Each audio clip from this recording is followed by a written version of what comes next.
Hello guys, this is boy Pinky from Androidella. Today I walk you through how to solve the YouTube problem is not updated. Do you have problem with the YouTube apps? The first thing you go to setting.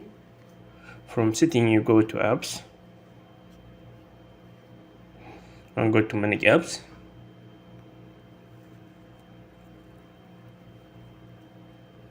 Wait for a second. You're looking for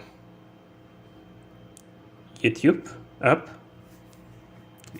Type YouTube. You see, you need to click in the bottom middle. You have uninstall update. You need to uninstall that. Click on uninstall update. Go back and you have three dots in top right corner. Click on it. And you need to restart app preference. Click on it and you restart all the Google app.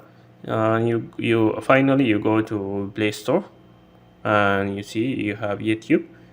Click in YouTube and update the YouTube, and you need to restore your or reboot your phone. That will fix the problem. And this video for today, hope you for you, and don't forget to subscribe my channel to see new stuff, and see you next time guys. Bye bye.